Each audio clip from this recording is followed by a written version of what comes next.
So here's another animated video from the wonderful Impact 360 Institute, a YouTube channel about Christianity and apologetics that's labeled to sound like a school but isn't one. This time it's going to talk about whether Christians should doubt, so I guess let's dive right in. The Bible is reliable. Or is it? As much as I'd like to just blurt out, haha, no, this is actually a sneaky question, because the Bible isn't just flatly reliable or flatly not reliable. Like practically any document from the past, it might be somewhat reliable depending on what you're using it for. Some books of the Bible might portray somewhat accurate names, events, or customs from the time they were written, while others might say little to nothing of historical value. So asking whether this compilation of writings by different people from different times is accurate as one body, much less taking reliability as an all-or-nothing proposition, is just absurd. Yet this question appeals to fundamentalist Christians who see the Bible as fully inerrant and take any challenge to its full inerrancy as meaning it's entirely fictional or might as well be. Getting them out of this mindset can be challenging, but it's the first step in properly understanding what it means to doubt the Bible. If that's what this video is really trying to help Christians do. What do you do with doubt? Good Christians do not have doubts. You're not a very spiritual person, are you? How dare you question God? You ask too many questions. You must not be saved. Is it wrong to doubt the Bible? Well, what is doubt? It's a little suspicious when someone replies to, is it okay to doubt something with, well, what is doubt? Kinda like if you asked someone, did you steal my car? And they replied, well, what is stealing? I mean, I guess it's good to be clear about the terms you're using, but at some point it becomes a red flag when someone asks what's meant by such an obvious word being used in such an obvious context. Look, to cut straight through the crap, here's what I see happening. The makers of this video are trying to pretend to be cool with the idea of doubts, even though they can't advocate for actually doubting Christianity. And within this first 22 seconds, they've already done a few things to help them walk that line. By showing us a bunch of characters firing back with things like, You ask too many questions. and You must not be saved. it poses a cartoonishly extreme reaction to doubt that's easy to distance itself from. Then by preparing to muddy the definition of doubt, it's giving itself room to adopt a hip attitude and intellectual rigor that's associated with openly questioning what you believe, while keeping the door shut on the prospect of actual disbelief. Now I bet you're curious how it's going to go on to define doubt. Well, I'm going to just play the whole thing before going back to review it. It's your mind trying to learn, adjusting its grip on truth. As you move through life, some of your ideas about reality become more firmly positioned in your mind, while others become less certain. These need to be examined from time to time. If they're reaffirmed, they're inserted back into your belief system. If not, they're thrown away and replaced with a new, updated understanding. This ongoing process of establishing or revising enables you to keep growing in your understanding of reality. So here's an interesting activity. Based on that rambling thing we just heard, tell me how this video defines doubt. You probably can't, right? The closest they got was, it's your mind trying to learn, adjusting its grip on truth. And while this is phrased as a definition, it more just describes an ongoing growth process. The process as they go on to explain it involves doubt, as just one among many other factors, but it's a tentative, often involuntary kind of doubt that's so vanilla and non-threatening that Impact 360 can endorse it without running afoul of most fundamentalists. A quick review will make that clear. As you move through life, some of your ideas about reality become more firmly positioned in your mind, while others become less certain. So first we have the kind of involuntary doubt that just sneaks up on you, as you notice some of your beliefs seem solid while others might seem questionable at a glance. These need to be examined from time to time. If they're reaffirmed, they're inserted back into your belief system.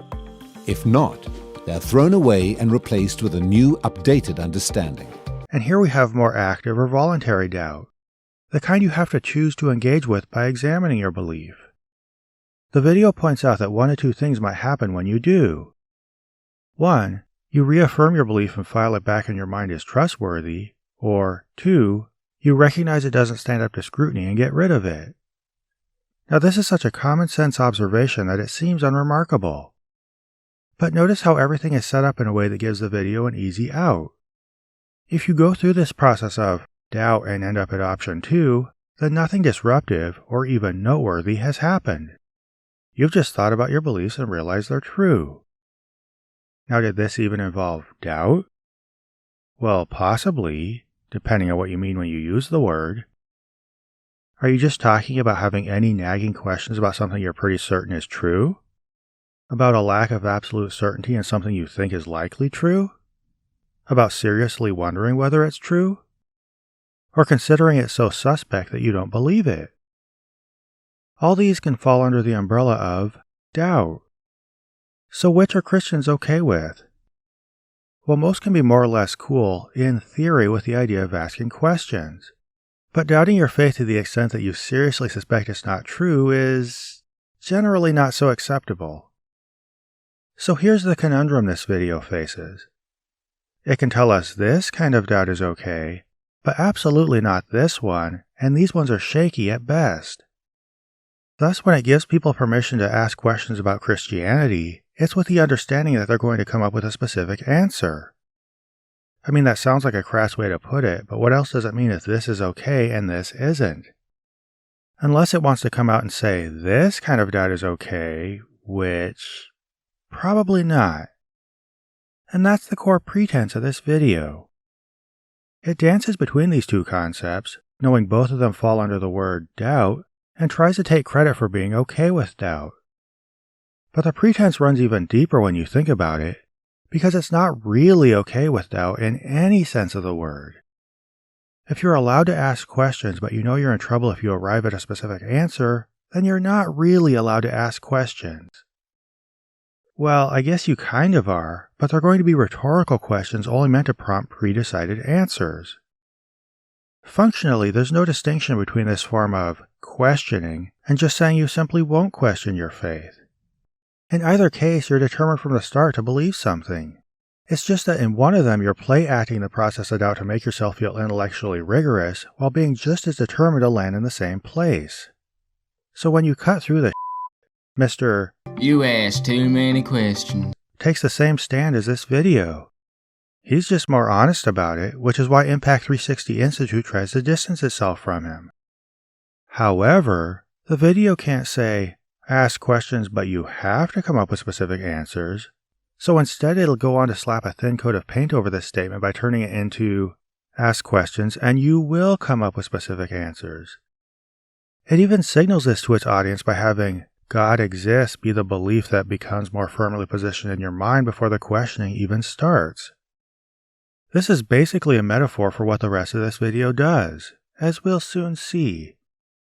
This ongoing process of establishing or revising enables you to keep growing in your understanding of reality. If you're asking real, non-rhetorical questions in search of open-ended answers. But it requires that you ask good questions and diligently seek answers. But is it okay to question the Bible? According to the Christian worldview, God has revealed himself through the Bible and through the natural world. Because God is a rational mind, the natural world is structured in a way that's accessible to rational minds. Thus, humans, created in his image, having rational minds, can approach the natural world rationally, asking good questions and searching for answers. This little, the fact that the world is comprehensible to rational mind shows it was made by a rational mind thing is just silly. An environment is not understood by a rational mind because of the nature of the environment. It's understood by a rational mind because of the nature of that mind.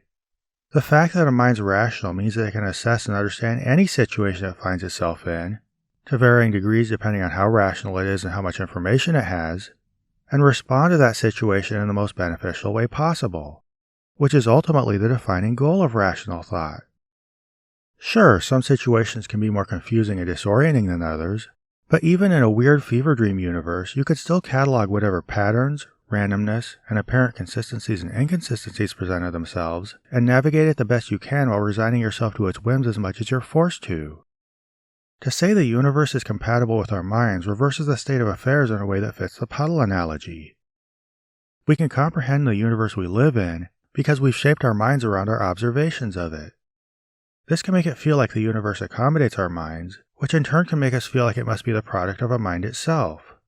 But this is just us falling for that most ancient primal instinct to project our own sense of agency onto nature. Of course, the video isn't arguing that conclusion to make its point, but framing the question about doubting God in terms of how God makes the process of questioning work is just the first step of easing its audience into an answer before it's really had time to ponder the question. In the same way also, the Bible, being an expression of God's mind, is structured in a way that makes it accessible to our minds. So, humans can approach the Bible rationally, asking good questions and searching for reasonable answers. I guess this makes more sense than the thing about the universe, but it's just a convoluted way of expressing a really mundane idea, which is that God wrote the Bible so that his audience could understand it.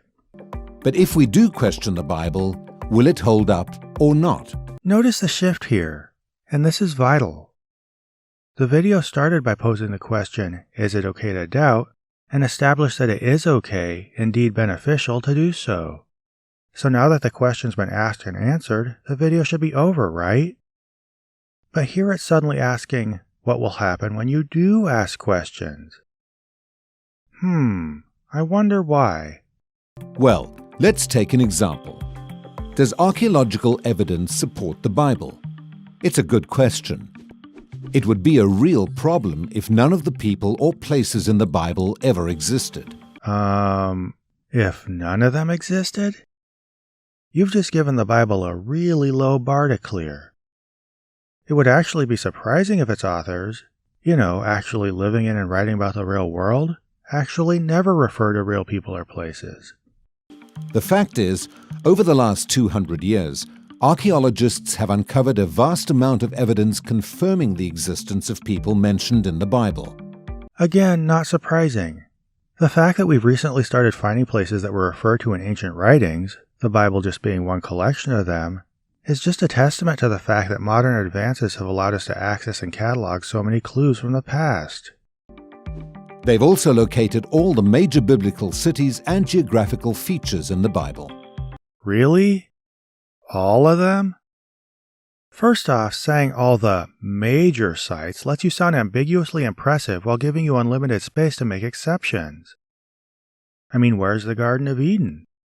That one seems pretty major, but I guess not so major that we can find it. Second, it's simply impossible for this to be true in any meaningful way because the Bible is incredibly vague about most of the locations it refers to. Sure, you can kind of orient yourself, sometimes, but there's a lot of room for speculation. For example, various traditions have placed the mountains of Ararat all over the map, most notably naming this mountain Mount Ararat. And despite the fact that Noah and all the animals of the world probably didn't get off the ark and walk down this thing, there are Christians to this day who claim the ark is still up there, but that Turkey won't let you climb the mountain because I guess that would prove Christianity if you saw it. When it comes down to it, most claims that a biblical site has been found are unfalsifiable and subject to speculation. And often, as with Ararat or, say, Nazareth, Christian culture just assigned a name after the fact based on tradition. In short, this claim is even worse than false. It's conceptually incoherent. It may be stated categorically that no archaeological discovery has ever controverted a biblical reference. Oh, really? So archaeology has never shown us civilizations that lived straight through the global flood or predate the beginning of the universe as described in the Bible? It doesn't show a gradual development of civilization that makes an account of the first humans being proficient in agriculture sound laughable? All right then. Besides, even if this claim wasn't, obviously not true, the video isn't giving us reason to believe it. It's just showing us a quote, and that from an ordained rabbi who, along with being an archaeologist, taught seminary classes and died over 50 years ago. Luke is a historian of the first rank. Not merely are his statements of fact trustworthy, this author should be placed along with the very greatest historians. Not only do we have no reason to say Luke was a historian of the first rank, we don't even know who wrote the gospel that bears that name. Besides, this is nothing but a quote anyway, and that from a guy who lived from 1851 to 1939. So nice fresh citations there, video. Oh, and you want to know what else? This video shows the wrong Sir William Ramsay. Seriously, it's totally the wrong guy. Despite the label archaeologist beneath his name, this picture is of chemist William Ramsay, who was born a year after the archaeologist and died in 1916. I guess this has little to do with the point, but it does show how comically sloppy this video is. There can be no doubt that archaeology has confirmed the substantial historicity of the Old Testament tradition. Alright, so another quote. This is another one from a dude who's been dead over 50 years, and honestly it's such a generalized statement it doesn't matter much. So, I don't care. I mean, I do care in that I'm sad for his family that he died, but I'm sure by now they're fine and also mostly dead themselves. So there's our answer. Archaeological evidence supports the historical reliability of the Bible. Huh? What exactly just happened here? I mean, this video brought up archaeological support for the Bible, but then after some generalized assertions, it just tossed 3 quotes at us and said, "There's your answer," which is brushing the whole topic aside so dismissively Christians should find it insulting. But let's take even one more step back and remember what the point of this video was. You know, before it started showing quotes about archaeology from the wrong Victorian-era religious people. It was all about doubt, namely whether it's okay to doubt Christianity and the Bible, and this second part was meant to follow up on their superficial endorsement of doubt by assuring you that you'll obviously end up believing even if you do. But believing what? That's the whole trick. I don't think a doubting Christian is struggling with the question of whether ancient Hebrews knew how to integrate names and places into their scripture. They're struggling with questions about more supernatural things like miracles and the existence of God. So even showing them slam dunk evidence for some historical accuracy in scripture, which they don't do, is irrelevant to their struggle and a total bait and switch. This is where the opening insinuation pays off. If the Bible's reliability is an all or nothing proposition, then basically any historical reliability makes it more than nothing and thus everything. This makes the video meaningless to anybody looking in from the outside, but by now it should be pretty clear who this video is for and what it's meant to do.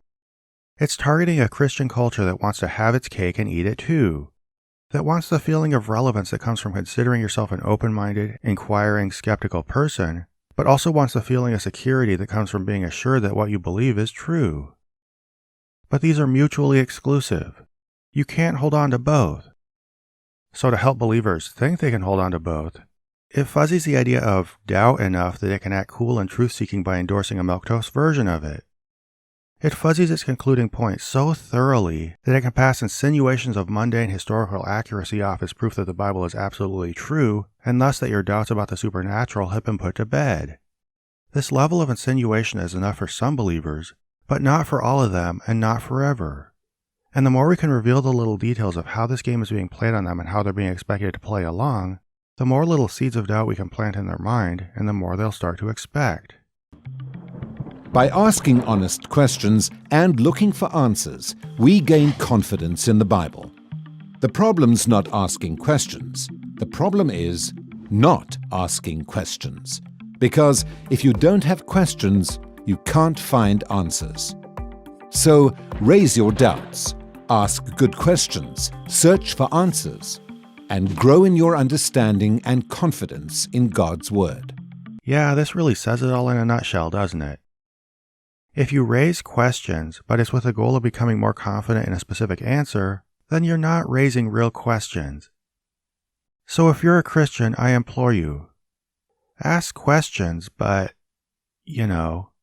ask them for real.